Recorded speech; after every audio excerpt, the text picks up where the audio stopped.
Assalamualaikum warahmatullahi wabarakatuh. Selamat pagi dan salam sejahtera bagi kita semua. Pertama kami menyampaikan salam pada tuan rumah kolaborasi Arta Jasa dan CNBC ini.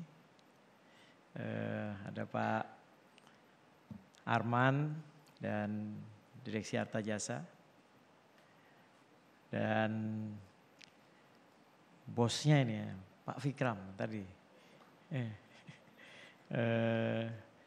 dan rekan-rekan dari Indosat, dan teman-teman dari CNBC.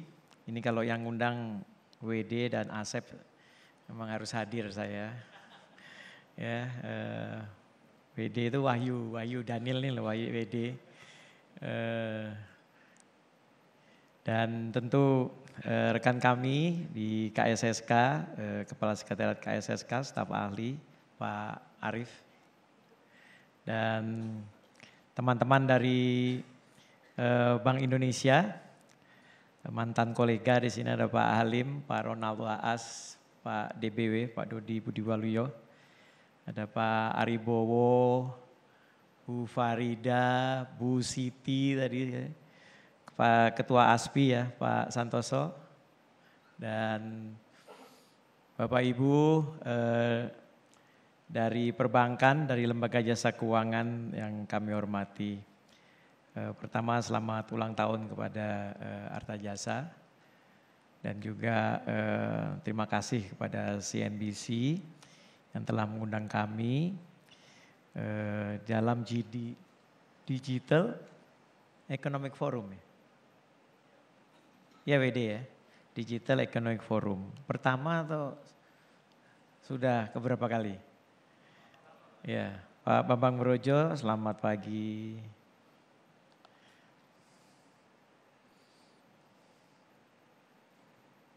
Ada Pak Diki nih.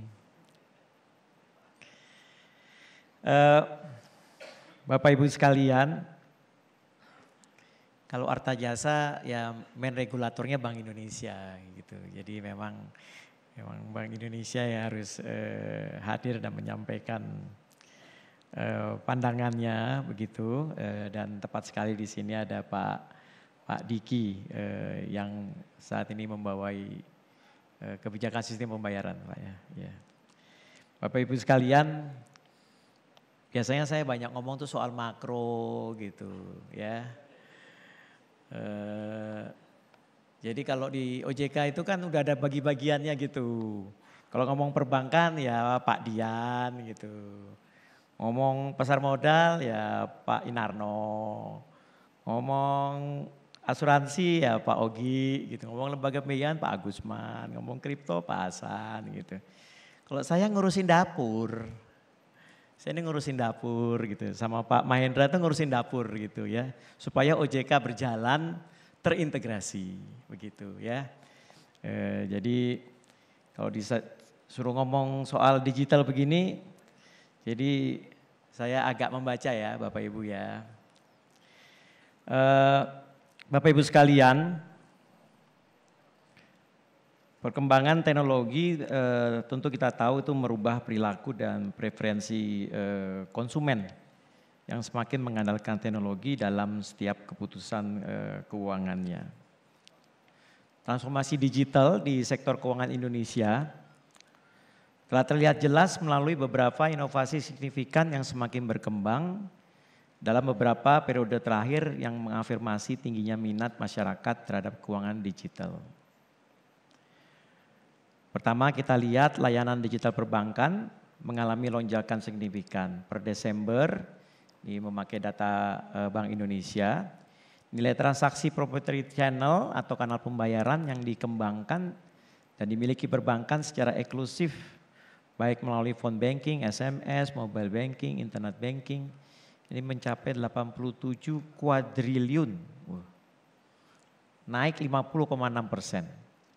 Kemudian kalau kita lihat juga bank-bank besar sekarang sudah mulai mengadopsi teknologi kecerdasan buatan. Ketiga, kehadiran fintech B2B lending. Jadi Bapak Ibu, OJK sekarang melakukan rebranding untuk bahasa Indonesianya ya. B2B lending, teman-teman sering sekarang menyebutnya pinjol, kami melakukan rebranding pindar, pinjaman daring. Jadi yang resmi itu pindar, yang banyak yang ilegal, nah itu pinjol, gitu ya. Dan yang ditutup yang ilegal itu tahun 2024 itu paling enggak sekitar 2.500 pinjol ilegal ditutup. Muncul lagi karena ya di dunia maya dan seringkali juga servernya di luar negeri begitu. Jadi Pindar ini yang membuka akses keuangan bagi UMKM dan masyarakat yang banyak disebut sebagai unbankable. Saat ini ada 97 perusahaan Pindar beroperasi di Indonesia telah berhasil menyalurkan pembiayaan. Saat ini total outstandingnya 77 triliun di Desember 2024 atau tumbuh sekitar 29%. Nah, tren yang sekarang juga kami cermati ya, buy now pay later BNPL. Ini juga meningkat cukup pesat dan kami mencatat bagi debit buy now pay later di perbankan itu 22 triliun. Ya, atau tumbuh 43,7% ya. Dan jumlah rekeningnya itu sudah lebih dari 20 juta. Ya, jadi ini memang amount-nya mungkin kecil-kecil 100 ribu, 200 ribu, 500 ribu, 1 juta. Tapi kalau sudah ada lebih dari 20 juta yang memiliki rekening buy now pay later, ya, kemudian komplain karena ditagih, mungkin memang lupa bayar atau enggak mau bayar, ya ditagih kan. Tapi kemudian komplain begitu, ya bayangin yang komplain kan banyak gitu. Jadi kami kalau di OJK rapat mingguan, rapat bulanan selalu juga lihat komplain yang masuk ke OJK itu apa sih? Ya paling banyak terkait collectionnya Pindar dan collectionnya buy now pay later. Ya. Dan memang ini konsekuensi dari dunia sistem pembayaran dan yang terintegrasi seperti sekarang ini. Ya kalau lupa bayar atau tidak bayar P2P, tidak bayar kredit card, tidak bayar buy now pay later, ya masuk di sistem pencatatan, yaitu SLIK. Yang dulu namanya BI Checking, sekarang namanya SLIK di OJK. Ya, dan kemudian pada saat mau beneran pinjam KPR menjadi bermasalah. Jadi kami yang di OJK terus menerus melakukan edukasi terutama kepada teman-teman yang muda-muda ini yang banyak memanfaatkan BNPL ya. Itu ayo harus menjadi pengguna yang sehat, pengguna yang prudent begitu. Perkembangan pesat aset keuangan digital termasuk aset kripto. Jadi per Januari kemarin untuk pengaturan dan pengawasan dan pengembangan aset kripto itu dipindahkan oleh Undang-Undang P2SK dari Bapepti ke OJK dan saat ini kami sedang melakukan proses pemindahan itu.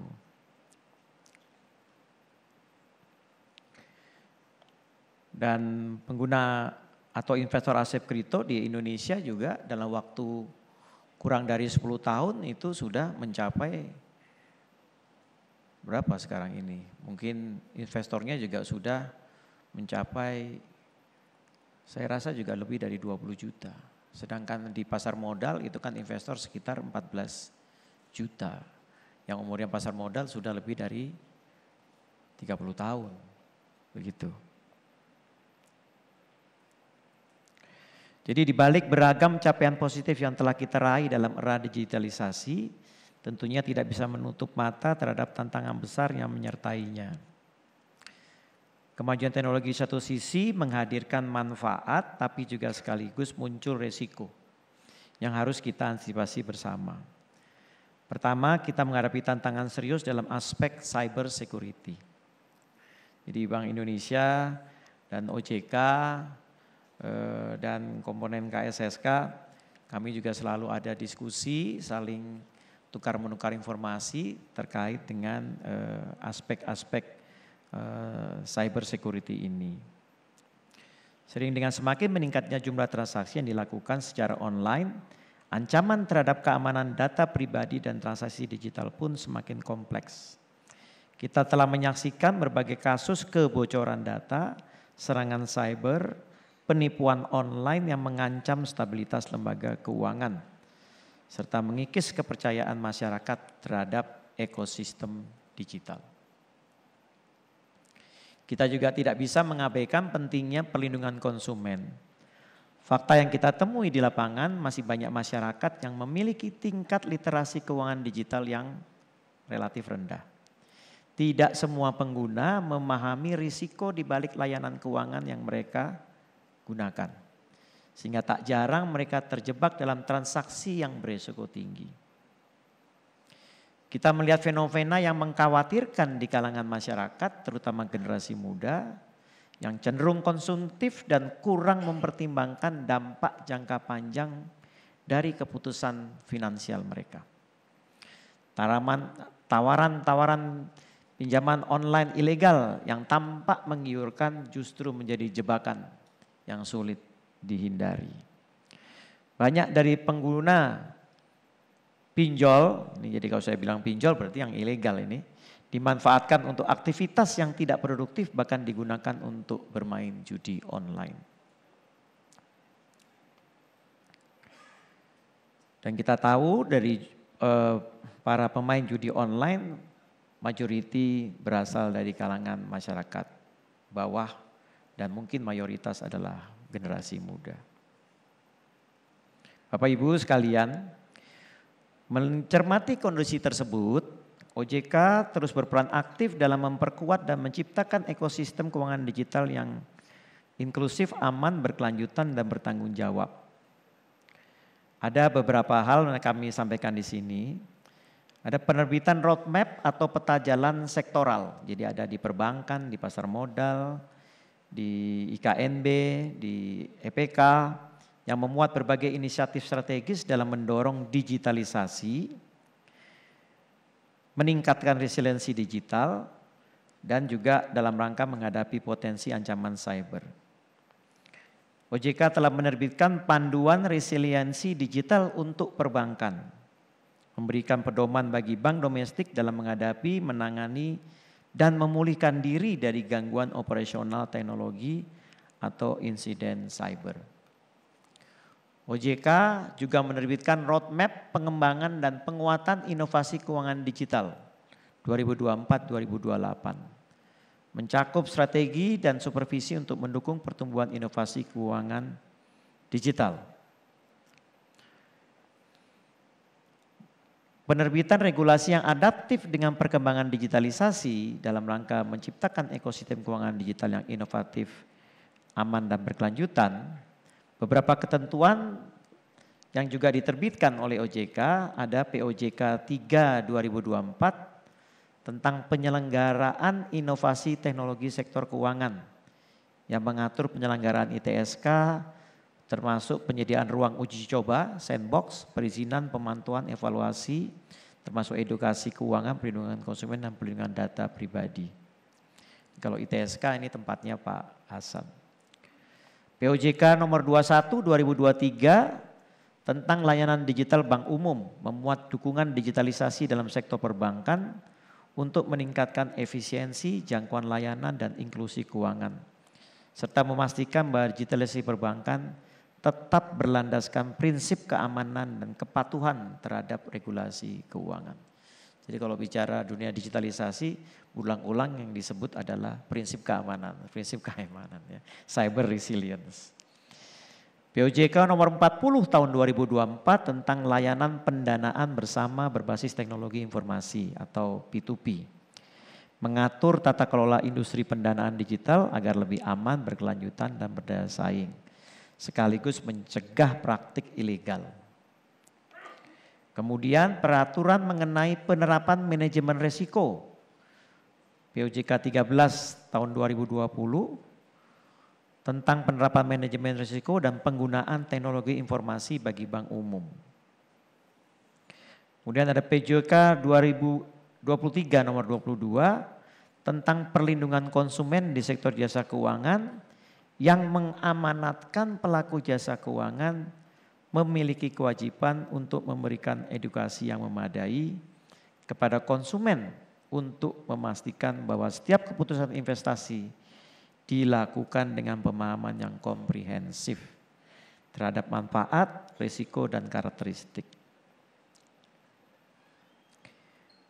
Peningkatan literasi melalui penyusunan dan sosialisasi modul-modul literasi keuangan, pelaksanaan program seperti OJK Mengajar, OJK Digital Financial Innovation, itu dimaksudkan juga untuk mengedukasi masyarakat tentang pentingnya literasi keuangan digital.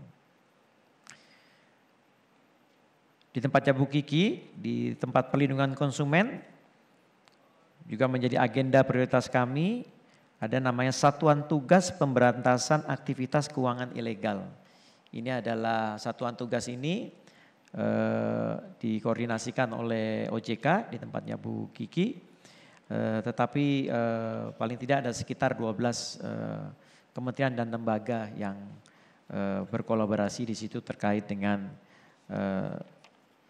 Satuan Tugas Pemberantasan Aktivitas Keuangan Ilegal. Dan baru-baru ini di sekitar bulan November untuk mengantisipasi dan menangani kasus penipuan di sektor keuangan, kami menginisiasi pembentukan Indonesia Anti-Scam Center. Seringkali bila seseorang kena scam, menghubungi satu lembaga keuangan itu bilang, oh dananya udah ditransfer kemana? Oh dananya udah transfer lagi. Kemudian masyarakat dibingungkan harus menghubungi siapa. Ya, masyarakat bingungkan. Nah, maka kemudian OJK berinisiatif membuat Indonesia Anti-Scam Center, kembali lagi adalah kolaborasi berbagai kementerian dan lembaga termasuk aparat hukum. Jadi sejak beroperasi 22 November tahun 2024, kami mencatat sejumlah 70.390 rekening yang terkait dengan aktivitas penipuan dilaporkan oleh masyarakat. Dari jumlah tersebut 28% telah berhasil kami blokir. Karena cepat sekali kan, dananya kan bergerak cepat sekali. Dan yang melapor juga bisa melapornya langsung kalau sangat paham tentang adanya anti-scam center. Tapi ada yang melapornya udah telah berapa hari ya dananya udah gone. Adapun jumlah kerugian dana yang dilaporkan korban sebesar 700 miliar. Ya, dari jumlah tersebut sebesar 106 miliar berhasil diblokir. Ya, semakin cepat melaporkan, semakin cepat bisa diblokir. Dan terima kasih, ini kerjasama dari perbankan, dari ekosistem sistem pembayaran, ya Pak Santoso dan teman-teman. Terima kasih, support juga dari Bank Indonesia, dari aparat dan kementerian lembaga, dengan bisa berjalannya Indonesia Anti-Scam Center ini. Ini berada di wilayahnya Bu Kiki, di perlindungan konsumen. Seiring dengan pesatnya adopsi AI di industri perbankan Indonesia, OJK juga akan menerbitkan panduan tata kelola AI di sektor perbankan yang bertujuan untuk mengoptimalkan potensi AI secara aman, adil, dan bertanggung jawab. Melalui peningkatan transparansi dan akuntabilitas, serta mitigasi risiko operasional dan cybercrime sebagai salah satu upaya dalam memastikan keamanan dan privasi data nasabah. Selanjutnya dalam mengembangkan ekosistem digital yang sehat dan berkelanjutan, kami sepenuhnya menyadari bahwa OJK tidak boleh hanya berfokus pada kebijakan strategis dalam mengawal perkembangan digitalisasi keuangan, tapi juga menekankan pentingnya sinergi dan kolaborasi antar pemangku kepentingan. Sekali lagi kami terima kasih atas bantuan seluruh pemangku kepentingan, regulator, dan tentu dalam hal ini juga adalah pelaku, dalam hal ini adalah Artajasa. Sebagai wujud nyata dari kolaborasi ini, OJK tengah mengembangkan Pentahelix Innovation Hub, sebuah wadah yang berfungsi sebagai platform kolaborasi antar pelaku industri keuangan digital, regulator, akademisi, dan masyarakat dalam mengembangkan inovasi berbasis teknologi dan menjembatani kepentingan seluruh pemangku kepentingan. Dengan pendekatan Pentahelix, kami berharap dapat mempercepat pertumbuhan ekonomi digital yang inklusif, aman, dan berkelanjutan, serta bertanggung jawab. Tentu keberhasilan dalam mencapai visi ini OJK tidak bisa bekerja sendiri. Oleh karenanya melalui forum ini kami mengajak seluruh pemangku kepentingan untuk turut serta berpartisipasi aktif dalam membangun ekosistem digital yang tangguh dan berkontribusi aktif dalam memberikan manfaat bagi masyarakat luas dan perekonomian secara menyeluruh. Sebagai penutup, kami ingin menyampaikan bahwa kehadiran teknologi di sektor jasa keuangan tidak hanya menuntut kita untuk terus adaptif mengikuti perubahan zaman, namun juga mendorong kita semua untuk menjadi pelaku utama dalam membangun ekosistem keuangan digital yang inklusif, berkelanjutan, dan bertanggung jawab. Dengan demikian, setiap kebijakan yang kita ciptakan hari ini tidak hanya bermanfaat bagi pertumbuhan ekonomi saat ini, tapi juga menjadi fondasi bagi generasi mendatang dalam mewarisi ekosistem keuangan digital yang sehat, stabil, dan berdaya saing tinggi, sejalan dengan visi Indonesia Emas 2045. Lagi terima kasih atas kolaborasi acara pada hari ini, yaitu antara Artajasa dan CNBC, dan selamat ulang tahun kepada Artajasa. Assalamualaikum warahmatullahi wabarakatuh.